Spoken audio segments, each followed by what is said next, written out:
ಆತ್ಮೀಯ ಕರ್ನಾಟಕ ರಾಜ್ಯ ಸರ್ಕಾರಿ ನೌಕರರೇ, ನಿವೃತ್ತಿ ನೌಕರರೇ ಮತ್ತು ಪಿಂಚಣಿದಾರರೇ, ಈ ವಿಡಿಯೋ ಬಹಳನೇ ಇಂಪಾರ್ಟೆಂಟ್ ಆಗಿರುತ್ತೆ. 7ನೇ ವೇತನ ಆಯೋಗದ ಆದೇಶದ ಪ್ರಕಾರ ಈ ಮಾಹಿತಿಯನ್ನು ನೀವು ತಿಳಿದಿರಲೇಬೇಕು. ವೀಕ್ಷಕರೇ, ಹಾಗಿದ್ದಲ್ಲಿ ಏನಿದೆ ಈ ಒಂದು ಮಾಹಿತಿ ಅಂತೀರಾ? ಹಾಗಿದ್ದಲ್ಲಿ ಬನ್ನಿ ನೋಡೋಣ. ಅದಕ್ಕಿಂತ ಮುಂಚೆ ನೀವು ಕೊಡುವ ಒಂದೇ ಒಂದು ಲೈಕ್ ನಮಗೆ ಸಪೋರ್ಟ್ ಆಗಿರುತ್ತೆ. ದಯಮಾಡಿ ವಿಡಿಯೋನ ಲೈಕ್ ಮಾಡಿ, ಅದರ ಜೊತೆಗೆ ನಮ್ಮ ಯೂಟ್ಯೂಬ್ ಚಾನಲನ್ನು ಕೂಡ ಸಬ್ಸ್ಕ್ರೈಬ್ ಮಾಡಿಕೊಳ್ಳಿ. ಮೊದಲನೇದಾಗಿ ದಿನಾಂಕ ಗಮನಿಸಬಹುದು ಸ್ಕ್ರೀನ್ ಮೇಲೆ, ಸೆಪ್ಟೆಂಬರ್ 1, 2024. ಓಕೆ, ಸೊ ಸೆಪ್ಟೆಂಬರ್ 1ಕ್ಕೆ ಬಂದಿರುವ, ದಟ್ ಮೀನ್ಸ್ ಇವತ್ತೇ ಬಂದಿರುವ ಇದು ಇನ್ಫಾರ್ಮೇಷನ್ ಆಗಿರುತ್ತೆ. ಮಾಹಿತಿ ಏನಿದೆ ಅಂತ ನೋಡ್ತಾ ಬಂದರೆ, ಆಗಸ್ಟ್ ತಿಂಗಳಿಂದಲೇ ಜಾರಿಗೆ ಬರುವಂತೆ ಕೆ ಸುಧಾಕರ್ ರಾವ್ ನೇತೃತ್ವದ ರಾಜ್ಯ 7ನೇ ವೇತನ ಆಯೋಗದ ವರದಿಯನ್ನು ಜಾರಿಗೊಳಿಸಿರುವ ಕರ್ನಾಟಕ ಸರ್ಕಾರ ರಾಜ್ಯ ಸರ್ಕಾರಿ ನೌಕರರಿಗೆ ಮಾತ್ರ ಅನುಕೂಲ ಮಾಡಿಕೊಟ್ಟಿಲ್ಲ. ನಿವೃತ್ತಿ ನೌಕರರು ಪಿಂಚಣಿಯನ್ನು ಪರಿಷ್ಕರಣೆ ಮಾಡಿದೆ. ನೌಕರರ ನಿವೃತ್ತಿ ವೇತನ ಮತ್ತು ನಿವೃತ್ತಿ ಸೌಲಭ್ಯಗಳನ್ನು ಪರಿಷ್ಕರಣೆ ಮಾಡಿ ಆದೇಶವನ್ನು ಹೊರಡಿಸಿದೆ.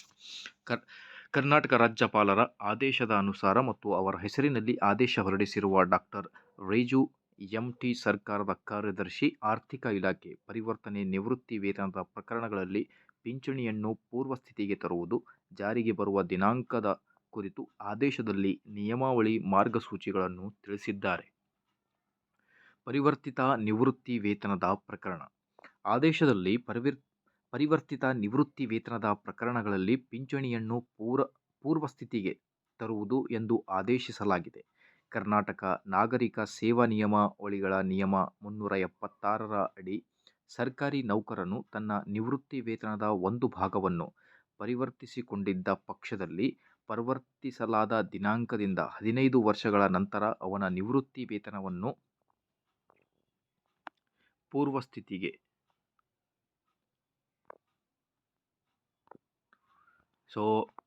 80 ವರ್ಷಗಳು ಮತ್ತು ಮೇಲ್ಪಟ್ಟ ವಯೋಮಾನದ ನಿವೃತ್ತಿ ವೇತನದಾರರ ಕುಟುಂಬ ನಿವೃತ್ತಿ ವೇತನದಾರರಿಗೆ ಹೆಚ್ಚುವರಿ ನಿವೃತ್ತಿ ವೇತನ, ಹೆಚ್ಚುವರಿ ಕುಟುಂಬ ನಿವೃತ್ತಿ ವೇತನ ಸೌಲಭ್ಯವನ್ನು ಮಂಜೂರು ಮಾಡಿ ಹೊರಡಿಸಲಾದ ದಿನಾಂಕ 11/1/2019ರ ಸರ್ಕಾರ ಆದೇಶದ ಸಂಖ್ಯೆ 2018ರ ಅವಕಾಶಗಳು ಪರಿಷ್ಕೃತ ನಿವೃತ್ತಿ ವೇತನ, ಕುಟುಂಬ ನಿವೃತ್ತಿ ವೇತನದಲ್ಲಿ ಸೂಕ್ತ ಬದಲಾವಣೆಗಳೊಂದಿಗೆ ಮುಂದುವರೆದು ಅನ್ವಯಿಸುತ್ತದೆ. ನಿವೃತ್ತಿ ವೇತನ ಮತ್ತು ಕುಟುಂಬ ನಿವೃತ್ತಿ ವೇತನ ಜೊತೆಯಾಗಿ ಲಭ್ಯವಿರುವ ಪಿಂಚಣಿದಾರರ ಪ್ರಕರಣದಲ್ಲಿ ಸಂದರ್ಭಾನುಸಾರ ಈ ಮೇಲೆ ತಿಳಿಸಿದ ದಿನಾಂಕ 11/1/2019ರ ಆದೇಶದನ್ವಯ ಲಭ್ಯವಿರುವ ಹೆಚ್ಚುವರಿ ಪಿಂಚಣಿ ಸೌಲಭ್ಯವು ಜೀವಂತ ಸದಸ್ಯನ ಪರಿಷ್ಕೃತ ನಿವೃತ್ತಿ ವೇತನಕ್ಕೆ ಮಾತ್ರ ಸೀಮಿತಗೊಳ್ಳತಕ್ಕದ್ದು ಎಂದು ತಿಳಿಸಿದೆ. ಹಾಗಾಗಿ 1/7/2022 ಮತ್ತು ನಂತರದಲ್ಲಿ ನಿವೃತ್ತರಾದ UGC, AICTI ಮತ್ತು ICAR ವೇತನ ಶ್ರೇಣಿಗಳು ನೌಕರರಿಗೆ ಈ ಆದೇಶವು ಅನ್ವಯಿಸುವುದಿಲ್ಲ.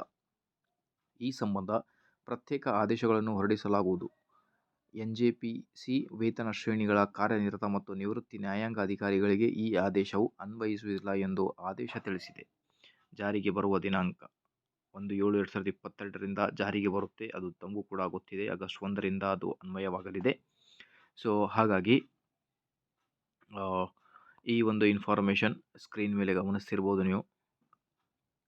ಇದೇ ಥರ ಮಾಹಿತಿಗೋಸ್ಕರ please like, share and subscribe. Thank you.